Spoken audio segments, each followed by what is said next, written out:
Hello and welcome. It's Tuesday, the 27th of May. You're tuned in to our 10 a.m. newscast here on ARIRANG TV. Let's take a look at what's making the headlines.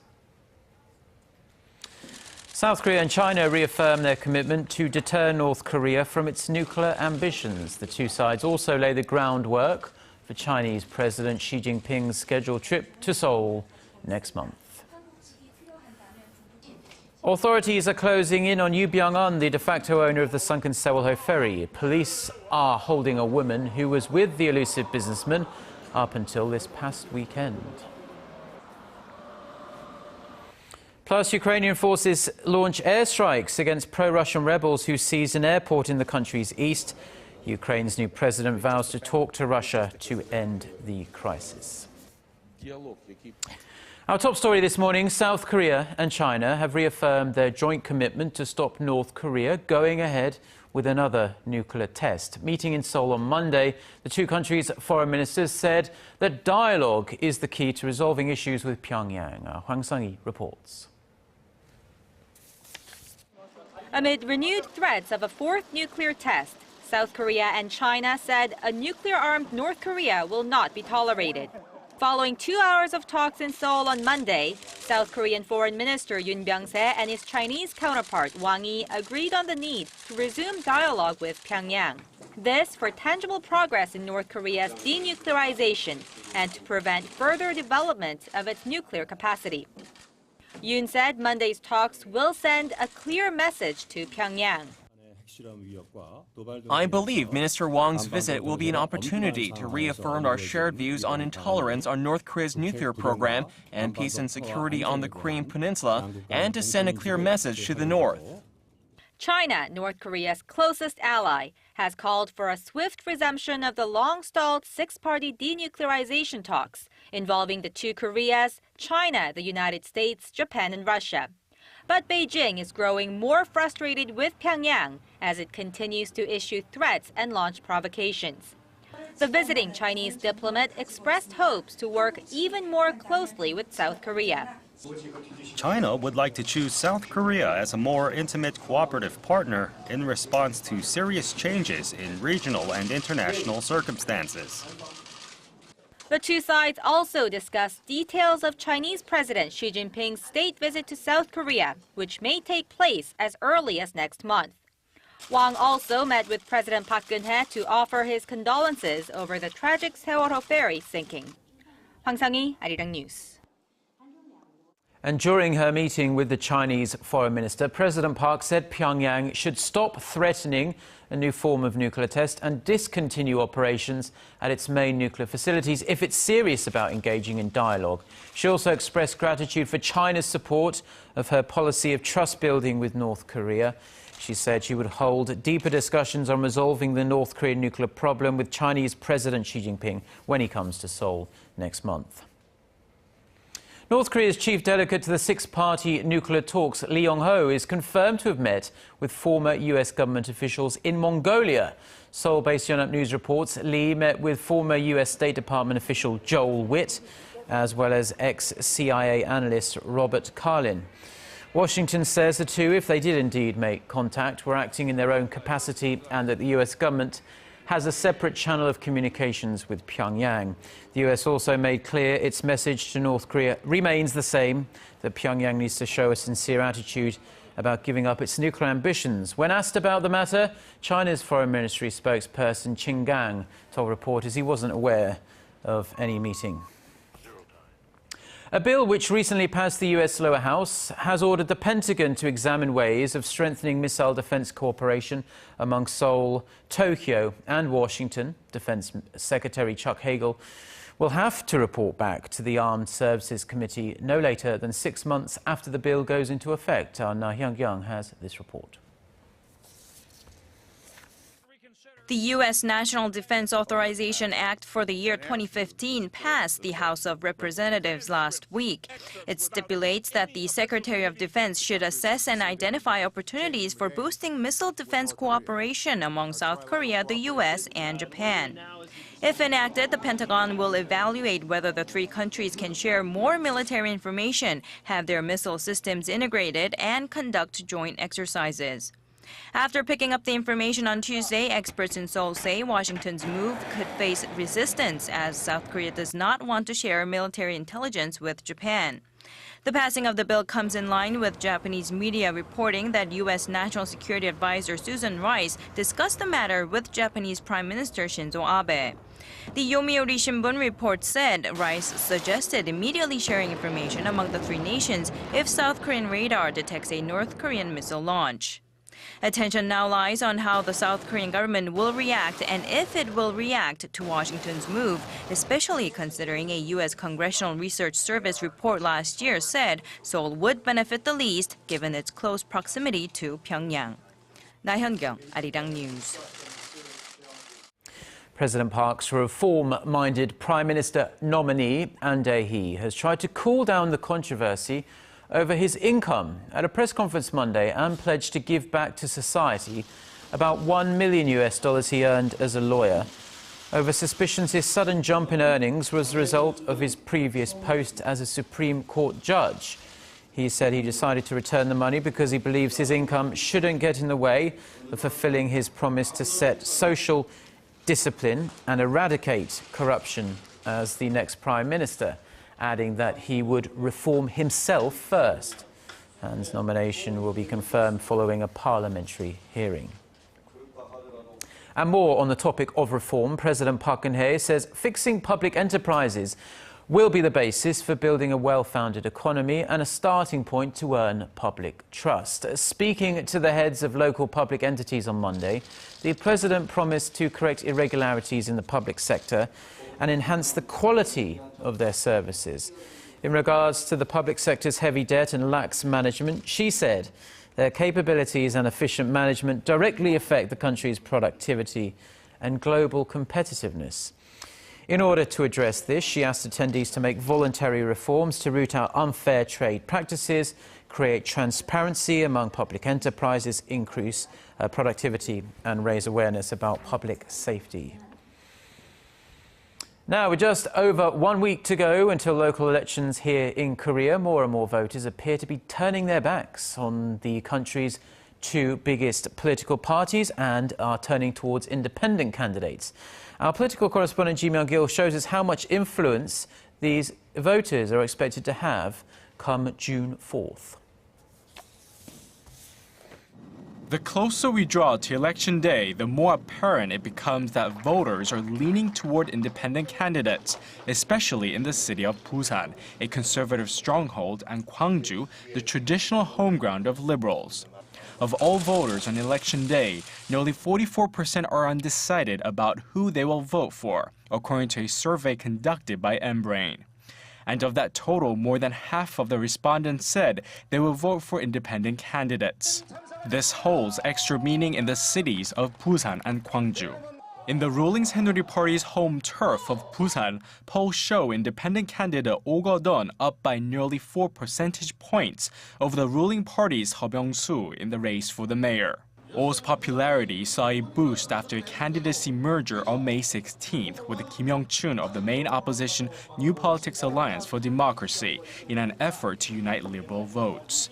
Over in the race for mayor of Gwangju, right in the middle of the main opposition's home ground, the liberal candidate Yoon Jang-hyun finds himself trailing behind independent candidate Kang Un-tae. The polls show that Kang's polling numbers are double those of Yoon's. Kang withdrew from the main opposition party to run as an independent in protest of party's co-leader An Cheol-soo's influence in the nomination of Yoon. According to the National Election Commission on Monday, some 2.4 million more people will be able to vote in these local elections, up 6.3% from the last ones in 2010. The increase was attributed to the aging and growth of Korea's overall population. Ji Myung-gil, ARIRANG News. And staying with some political news, lawmakers will elect the new Speaker and Vice Speakers for the latter part of the 19th National Assembly later today.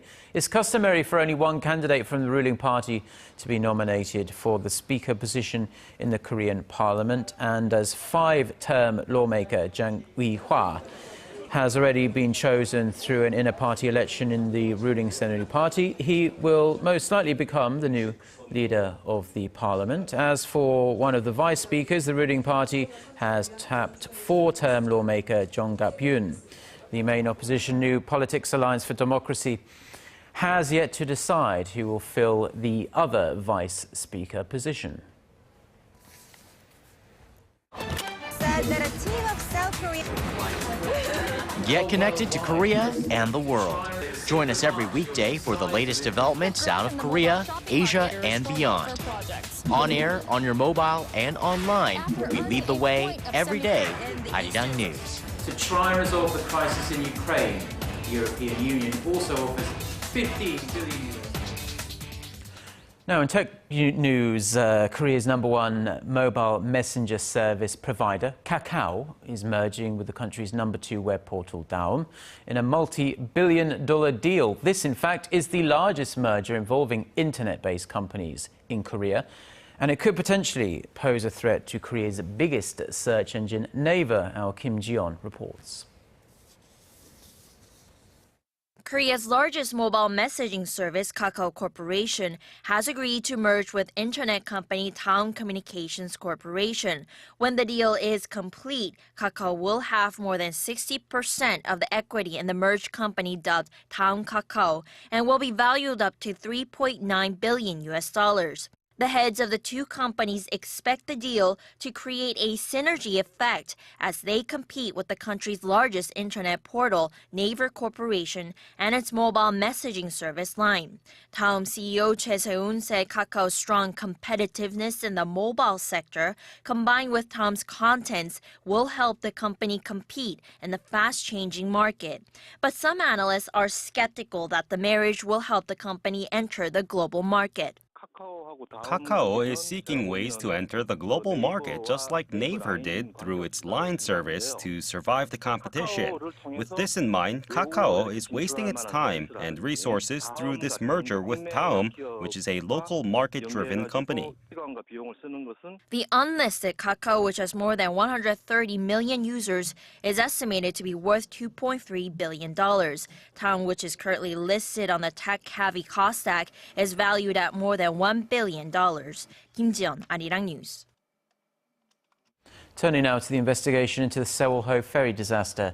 And authorities say they are very close to finding the fugitive owner of the ferry operator, Yu Byung-an. Prosecutors believe he is somewhere in Korea's southern Jeollanam-do province. Our Connie Lee has this report. It was at this rest stop where one of Korea's most wanted men was last seen. Prosecutors have confirmed that Yu Byung-an, the de facto owner of the sunken Sewol ferry, was here in the city of Suncheon, about 400 kilometers south of Seoul, up until a few days ago. The married owners of a restaurant and guest house here have been detained on suspicion of helping Yu evade arrest. Police have also arrested at least 3 others for hindering the hunt for Yu. Police say all those in custody are members of the Salvation Sect, which is a religious cult led by the ferry owner. With the latest developments, authorities now believe they were very close to finding Yu. They say he's no longer in Suncheon, but they do believe he's still hiding out somewhere in southern Korea, because his children and several members of his cult are known to own land and businesses there. In the meantime, prosecutors have dramatically increased the cash reward for anyone with information on Yu's whereabouts. Officials have upped their bounty from $50,000 to $500,000, which is the highest amount Korean authorities have ever offered in such a case. The cash reward for information on his eldest son, Yu Dae-gyun, has also gone up from $30,000 to nearly $100,000. Connie Lee, ARIRANG News. And in the latest development on this story, police have arrested another member of the religious cult, this time a woman in her 30s who was with Yu Byung-an when he slipped out of his compound last week. The female, identified by her family name Shin, is believed to have been with Yu as recently as this past weekend. She's currently being questioned about Yu's current whereabouts. Now, Buddhist temples in Korea have been opening themselves up to foreigners and visitors for years now, 12 years in fact, and it's to give them a sense of what it's like to live as a monk. Park Ji-won walks us through the latest, newest additions to the Temple Stay program. Since the Temple Stay program was first introduced in 2002, it's become one of Korea's most representative cultural programs, especially for foreign tourists who want a unique experience during their time here. With the popularity of the program rising, the number of people participating in the Temple Stay program has increased about 7 times over during the past 12 years. And to meet the new demands of people living in this ever-changing society, the Jogae Order, the largest Buddhism sect in Korea, has revamped its Temple Stay program. A total of 13 pilot temples around the country will launch the new programs starting next month. They will focus on tapping into 4 themes: constellation, health, emptiness, and vision, and are composed of diverse new routines from walking meditation under the moon and music therapy to mountain climbing and yoga, each according to its theme. However, other key routines that have been staples of the Temple Stay program, like Zen meditation, eating the meals a monk might, and tea ceremonies, will remain unchanged. Temple Stay program started when Korea hosted the World Cup in 2002. Many people have found comfort and happiness at temples. We are now trying to make the program more systematic based on the 4 new themes. The Jogae Order has also launched a new line of stationery products inspired by the hundreds of traditional Korean patterns found on temples. Park Ji-won, ARIRANG News.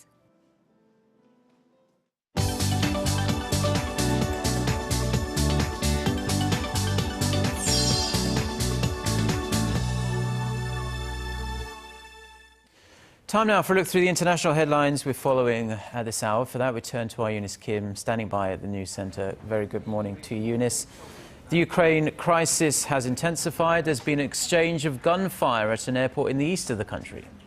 That's right, Mark. The airport, that international airport, in fact, is in the eastern region of Donetsk, where Kiev's forces are engaged in a fierce battle against a reported hundreds of armed pro-Russian fighters.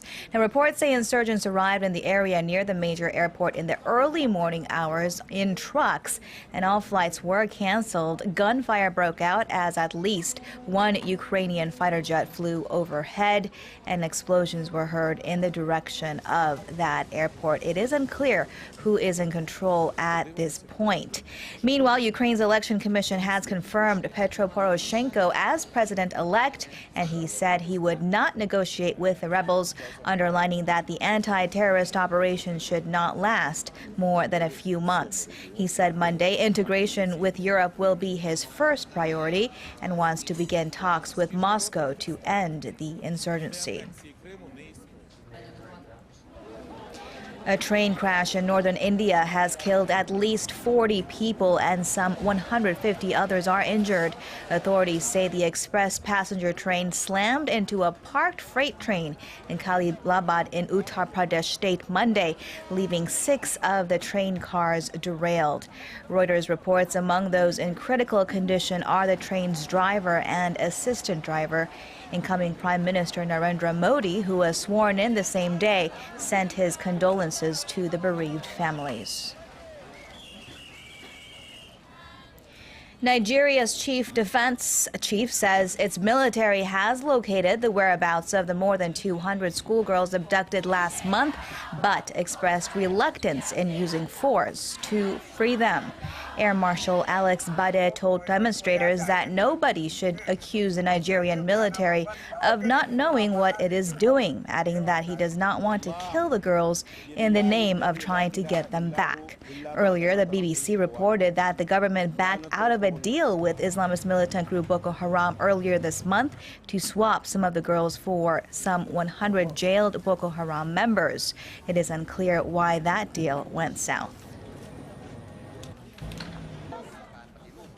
And speaking to reporters in the capital of Bangkok, Thailand's army chief issued a fresh warning against those protesting last week's coup d'etat, adding that the military would have no choice but to use force should protests flare up again. Small but daily demonstrations had been staged despite the junta's ban on political gatherings. General Prayut Chan-o-cha also promised to create a genuine democracy, saying he intends to hold elections as soon as possible, though he did not offer a time frame. Also on Monday, Thailand's monarchy officially endorsed the nation's military to run the country, appointing Prayut as head of a military council.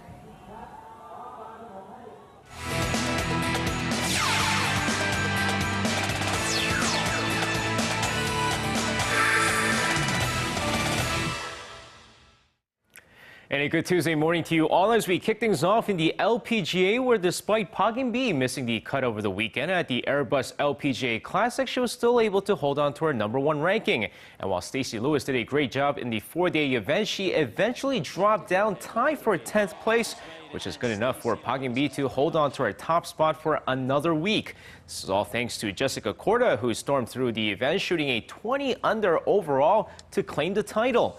Meanwhile, Michelle Wie has been really impressive as of late as she came close to the title, finishing tied for 3rd place after shooting a 18 under overall. And now moving over to the KBO, where the league took the day off as usual on Monday, but people are still talking about how great the Samsung Lions look this season despite losing some key players this offseason. And while the Samsung Lions lost players like Oh Seung-hwan, the late addition of Im Chang-yong has been great for the team, but it's really their offense which has been incredible during their 11-game win streak, including their 18-2 win over the Nexen Heroes on Sunday. They've also scored an incredible 93 runs in their 11-game win streak, thanks to guys like Park Sang-min and Choi Young-woo. And now moving over to volleyball, where the Korean Volleyball Association announced the roster for the men's and women's national volleyball team in preparations for the upcoming Incheon Asian Games. Now, first off, over on the men's side, the team will be led by their all-star setter Han Sun-soo of the Korean Air Jumbos, who will be a crucial part of the team, while regulars like Kim Yo-han and Park Chol-woo were added as well. But the roster also includes last season's Rookie of the Year Chung Kwang-in, who hopes to add to the offense. Meanwhile, the women's national team looks amazing at the moment as world-class volleyball star Kim Young-kyung of Fenerbahce will lead the way. Of course, the women's team also includes veterans who have years of experience on the national team, including Hwang Yeon-ju and Han Song-hee. And that's going to wrap it up for me. This has been SJ. Have a great rest of the day and see you guys again for your sports needs.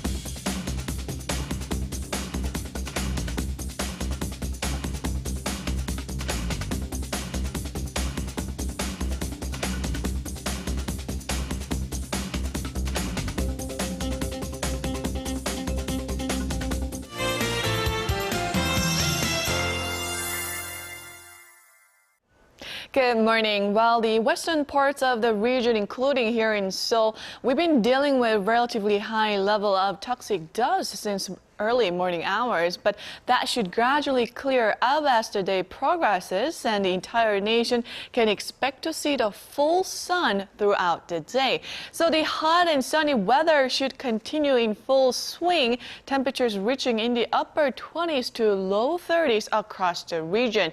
And it seems like summer-like condition will persist for the remainder of the week. High in Seoul will be hovering 30 degrees Celsius at the end of the week. Well, over in Chindo, at the site of the ferry accidents, winds should be blowing at 6 to 11 meters per second. So the winds will get stronger in the afternoon, and waves should be 1.5 meters high at their highest. With that in mind, let's take a closer look at the readings for today. The high in Seoul will rise to 28, while Daegu tops out at 33, and Gwangju and Busan should climb to 29 and 26 later on. Now let's see how other regions are looking. It looks like down on Jeju and Dokdo should see a high of 27. Daejeon will reach 30, while Myeongkang tops out at 19. Well, that's all for Korea, and here's the global forecast for viewers around the world.